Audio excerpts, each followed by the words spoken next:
तो आज की वीडियो टोटली होने वाली है on how to find C F and P I. P I को नेक्स्ट वीडियो में देखेंगे। इस बार सीखेंगे only C F, how to find C F. But उससे पहले एक बहुत इंपॉर्टेंट चीज़ ये सीखना जरूरी है कि हायर ऑर्डर डिफरेंशियल इक्वेशन होता क्या है। ठीक है, ये 12th की चीज़ है, इसको पहले एक बार सिखाया था, वो रिवाइंड कर दूंगा, उसके बाद ये सारा पढ़ाऊंगा। ठीक है, मैथमेटिक्स 2 के यूनिट 1 में हम लोगों ने बहुत ही अच्छे और इंपॉर्टेंट टॉपिक्स को पढ़ा था। अभी बात है यूनिट 2 की। यूनिट 2 में सबसे इंपॉर्टेंट टॉपिक जो सबसे पहले समझना जरूरी है वो है हायर ऑर्डर डिफरेंशियल इक्वेशन होता क्या है। उसके बाद C F and P I ये सब समझ में आएगा। And C F and P I ये अगर दोनों चीज़ समझ में आ गया ना, उसके बाद जितने इंपॉर्टेंट टॉपिक्स हैं मैथमेटिक्स 2 के ना, लाइक 40 to 45% टॉपिक्स इन दोनों पे ही बेस्ड होते हैं। ठीक है, ये आना बहुत ज़रूरी है, बहुत ज़्यादा ज़रूरी है। जैसे लाइक डेरिवेशन होता है, इंटीग्रेशन होता है, वैसे ही ये चीज़ें बहुत बेसिक लेवल की होती हैं। तो इन सब पे जाने से पहले सबसे पहले समझा देता हूँ कि ये first order, second order and third order differential equation होता क्या है, कैसे पहचानेंगे उनको।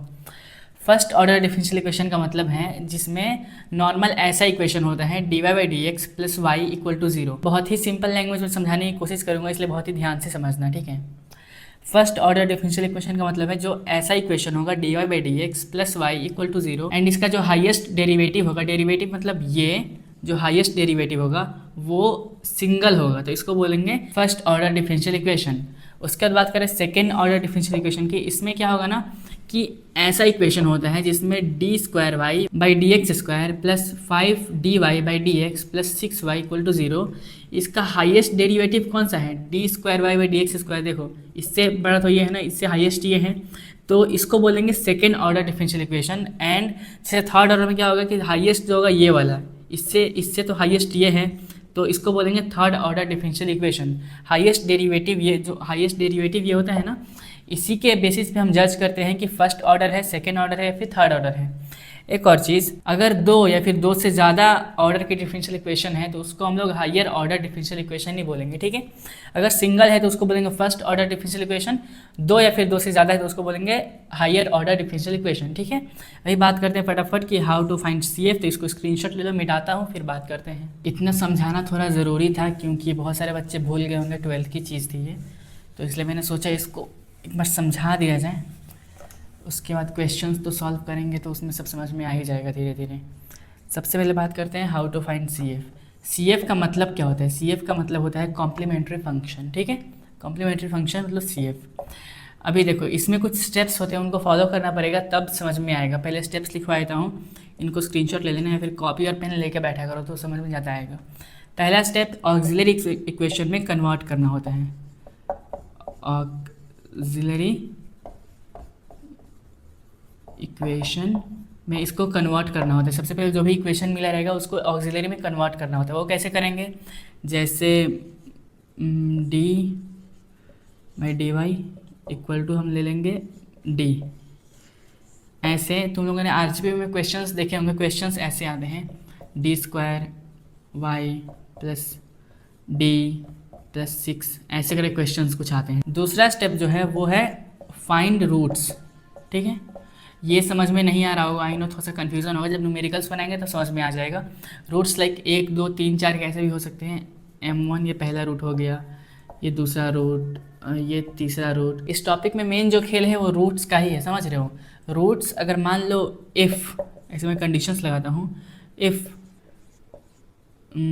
रूट्स आर डिफरेंट, अगर रूट्स डिफरेंट होंगे तो उसके लिए अलग फार्मूला होगा, समझ रहे हो। रूट्स डिफरेंट है, लाइक ऐसे है roots, M1 does not equal to M2। अगर रूट्स डिफरेंट हैं तो उसके लिए अलग फार्मूला होगा, जिसके लिए मैं स्पेस डाल रहा हूँ, पहले सब समझा दे रहा हूँ। फिर इफ़ रूट्स सेम तो उसके लिए एक अलग फार्मूला होगा, like M1 equal to M2 equal to M3, समझ रहे हो। ऐसे तीनों रूट्स अगर सेम हैं तो उसके लिए अलग फार्मूला होगा। एंड लास्ट में if roots are complex, complex number हम लोगों ने पढ़ा है 12th में। कॉम्प्लेक्स का क्या होता है, उसको आई से डिनोट करते हैं, आयोटा, तो ये होता है कॉम्प्लेक्स। अगर रूट्स डिफरेंट हैं तो क्या करना है, सी एफ का लाइक फार्मूला क्या होगा, अगर रूट्स डिफरेंट हैं तो सी एफ इक्वल टू ये होता है C1 E M1x plus C2 ई m2x प्लस C3 ई m3x, ऐसे सो जाते जाएगा। जितने रूट्स होंगे उतनी बार ये जाएगा, ठीक है। अगर रूट्स डिफरेंट होंगे तो ये वाला फॉर्मूला अप्लाई होता है। अगर रूट सेम होंगे, लाइक मान लो m1 equal to m2, m2 equal to m3, सब रूट सेम है तो इसको मान लेंगे m, ठीक है। एंड इसके लिए CF का एक फॉर्मूला होगा, CF equal to bracket C1 plus C2x plus C3 X square, so ऐसे ही जाएगा, and e to the power mx। अगर रूट कॉम्प्लेक्स हैं तो CF का फॉर्मूला होगा, सब लिखते चलना, ठीक है। ये फॉर्मूला बहुत ज़्यादा यूज़ होता है, बहुत ज़्यादा, लाइक बहुत से कॉम्प्लेक्स क्वेश्चंस में है, एंड मैक्सिमम जो एग्जाम्स होते हैं ना, बड़े एग्जाम्स, उन सब में यही फॉर्मूला बहुत ज़्यादा यूज़ होता है, ठीक है। CF equal to E to the power ax bracket C1 cos bx plus C2 sin bx। फटाफट सारे फार्मूलाज को लिख लो, फिर न्यूमेरिकल सॉल्व करते हैं, फिर समझ में आ जाएगा। तो फटाफट ये दोनों न्यूमेरिकल सॉल्व करते हैं। इस फार्मूला को मैंने इधर लिख दिया, ठीक है। अब देखो यहाँ पे ये चीज़ को कन्वर्ट करना मैंने पहले लेक्चर में सिखा दिया। अगर तुमको कन्वर्ट करना नहीं आता तो एक बार सीख लेना जाके, लाइक इसी सीरीज़ के पहले लेक्चर को देखना, यूनिट 1 में मैंने वहाँ पे सिखाया है, ठीक है। इसको कन्वर्ट करना सबको आता है ना। ये क्या हो जाएगा, d² y by dx² minus y equal to 0, ठीक है। इसको y डबल डैश का मतलब डबल डिफ्रेंशिएशन होता है, y सिंगल डैश होता है तो उसको सिंगल डिफ्रेंशिएशन बोलते हैं। पहला स्टेप कंप्लीट करेंगे, क्या लिखा है, ऑक्सिलरी डिफरेंशियल इक्वेशन में कन्वर्ट करना है। तो क्या करेंगे, let d by D x equal to d, d by D x equal to capital D ले लेंगे, ठीक है। अब जहाँ जहाँ ये है उसके जगह पे d रखेंगे, तो यहाँ पे क्या हो जाएगा, यहाँ पे हो जाएगा d² y minus y equal to 0, ठीक है। d बाई डी एक्स की जगह पे कैपिटल D रखा है, एंड स्क्वायर में था डेरिवेटिव तो d² हो गया, and y as it is आ गया, ठीक है।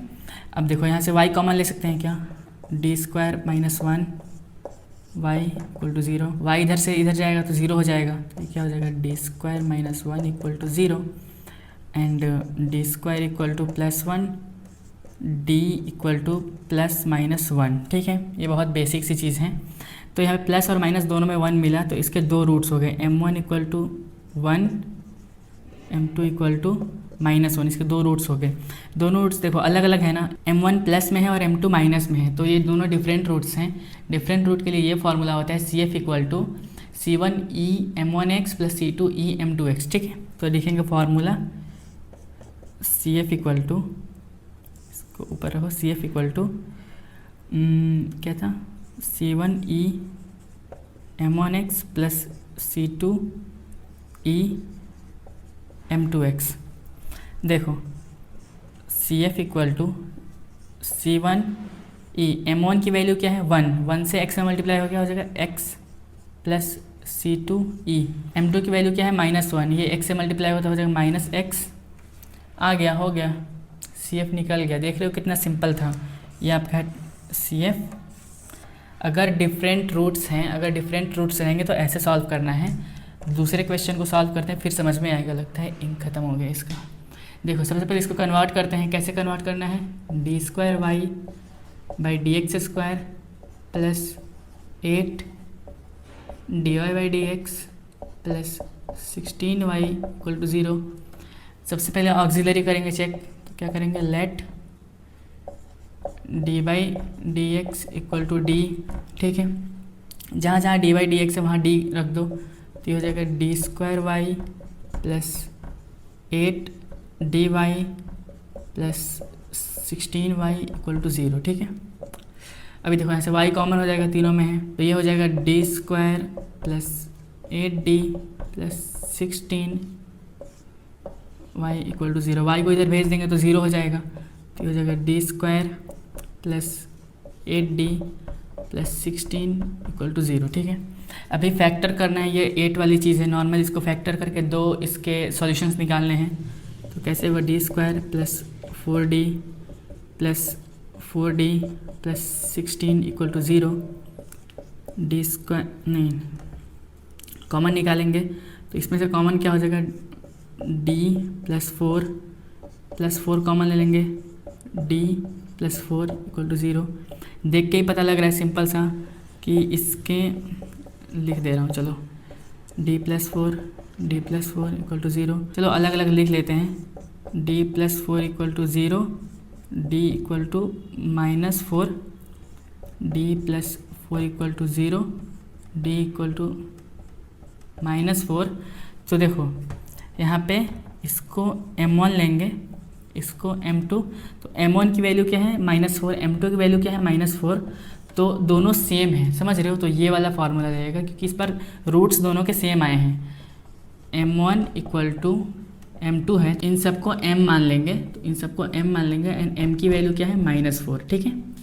अब ये फार्मूला क्या है, CF equal to C1 plus C2x e to the power mx, CF equal to C1 plus C2x e to the power m की वैल्यू क्या है -4x। आ गया आंसर। देख रहे हो कितना सिंपल था ये। एक बार पहले तुम लोग क्या सीखा कि डिफरेंट अगर रूट्स होंगे तो ऐसे सॉल्व करना है, अगर सेम रूट्स होंगे तो सब सेम होगा, बस यहाँ से फार्मूला चेंज कर देना है, सेम रूट्स के लिए ऐसे सॉल्व करना है, ठीक है। अभी एक क्वेश्चन सॉल्व कर लेते हैं कॉम्प्लीमेंट्री कॉम्प्लेक्स रूट पे, सॉरी। इससे रिलेटेड इतने सारे क्वेश्चंस आते हैं ना बड़े एग्जाम्स में या फिर RGPV एग्जाम्स में, लाइक हर एक एग्जाम्स में ऑलमोस्ट ये क्वेश्चन, मतलब इस पे बेस्ड बहुत सारे क्वेश्चन आते हैं, ठीक है। बहुत इंपॉर्टेंट है, तो पहले इसको स्क्रीनशॉट ले लो फिर उसको समझते हैं। आई नो थोड़ा बहुत कहीं कहीं कन्फ्यूज़न आ रहा होगा तो फिर से वीडियो को देखना 2-3 बार, फिर समझ में आ जाएगा, ठीक है।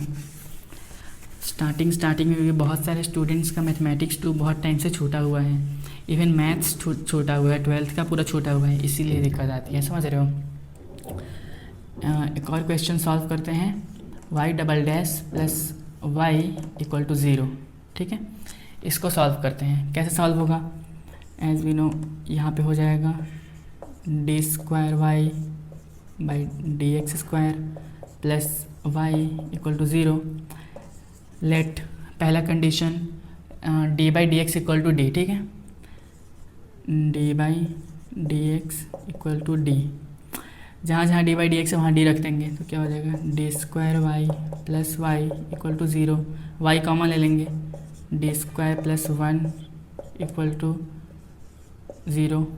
y को इधर भेज देंगे, d square plus 1 equal to 0, D square equal to -1 को रूट में नहीं डाल सकते ऑब्वियसली, एंड इसके लिए प्रॉब्लमेटिक हो जाएगा। तो यहाँ पे ये स्क्वायर का करेंगे क्या, तो एक चीज़ तुम लोगों ने सीखी होगी कॉम्प्लेक्स नंबर में, अगर तुमने 12th में पढ़ा होगा तो इमेजिनरी नंबर का क्या होता है कि -1 इक्वल टू आई स्क्वायर होता है, ठीक है। -1 इक्वल टू आई स्क्वायर, ये कॉम्प्लेक्स नंबर में सबने पढ़ा होगा, 12th की एंड 11th की चीज़ है ये। -1 इक्वल टू आई स्क्वायर होता है, ठीक है। उसी को यहाँ पे लिखेंगे d equal to D square equal to I square, d equal to I. तो इसके कितने रूट्स निकल गए, देखो इसका एक रूट निकला ना, तो इसको यहाँ पे समझा रहा हूँ, देखो इसको ही पहले मिटाते हैं, कुछ चीज़ें क्लियर हो जाएंगी। जैसे देखो i equal to complex number, ठीक है, ये कॉम्प्लेक्स नंबर है। अगर कॉम्प्लेक्स नंबर आता है तो ये फार्मूला लगता है, बट ये फार्मूला लगाने से पहले एक चीज़ समझो, m इक्वल टू आई है ना, इसका कितना रूट निकला है, एक रूट निकला है i, तो m इक्वल टू आई, ठीक है, कोई दिक्कत नहीं है। अभी देखो m equal to a plus b i, ये एक फॉर्म होता है कॉम्प्लेक्स नंबर का, ठीक है। a प्लस बी आई का एक फॉर्म होता है कॉम्प्लेक्स नंबर का, जिससे हम लोग को a और b की वैल्यू मिलती है, ठीक है। इसमें a और b की वैल्यू चाहिए ना, a b इन दोनों की वैल्यू चाहिए ना। अब अगर हम यहाँ पे देखें m इक्वल टू आई है, ठीक है, तो हम क्या करेंगे, सिंपली उसी को लिखेंगे m इक्वल टू आई। कोई दिक्कत है क्या, m इक्वल टू आई मैंने यहाँ पे लिखा है, m equal to i, plus का साइन दे सकते हैं। यहाँ पे i के मल्टीप्लाई में क्या हो सकता है, 1 होगा ऑब्वियसली, क्योंकि 0 अगर होगा तो ये 0 हो जाएगा, लेकिन 0 हमको करना नहीं है, तो नॉर्मल जैसा रहना है वैसे ही रहने देना है, 1 से मल्टीप्लाई होगा और a की जगह पर क्या होगा, 0 होगा।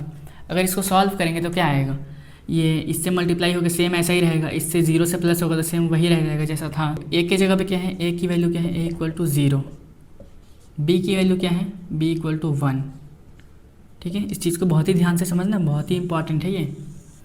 अभी देखो ए की वैल्यू मिल गई हमको, बी की वैल्यू मिल गई, एम की वैल्यू मिल गई, तो ये सिंपल सा फॉर्मूला लगा दो, सी एफ इक्वल टू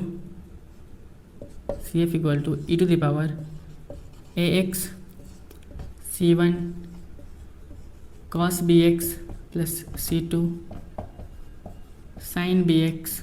हो गया। देखो E to the power A X मतलब ए की वैल्यू क्या है, zero X C one cos B X, B की वैल्यू क्या है 1 कॉस 1x, ठीक है, plus C two sine B X, sine B की वैल्यू क्या है 1x। यहाँ पे 0 से मल्टीप्लाई हो क्या हो जाएगा ई टू द पावर 0, ठीक है। C1 यहाँ पे 1 से क्या हो जाएगा, simple cos x plus C2 sin x, ठीक है। एज वी नो किसी भी चीज़ का अगर पावर 0 होता है तो उस किसके बराबर होता है, E to the power 0 equal to 1। किसी भी चीज़ का पावर अगर 0 होता है तो कांस्टेंट 1 हो जाता है, ठीक है।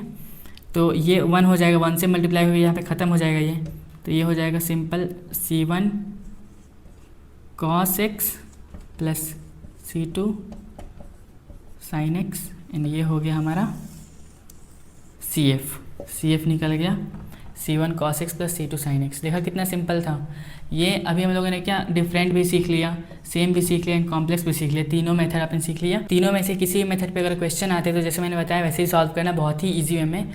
एंड आई डोंट थिंक इसमें कोई भी कन्फ्यूजन था, कहीं भी कन्फ्यूजन तो कमेंट सेक्शन में पूछ लेना। अब मिलते हैं किसी बहुत ही अच्छी एंड इन्फॉर्मेटिव वीडियो में, तब तक के लिए वीडियो को लाइक करना, चैनल सब्सक्राइब करना।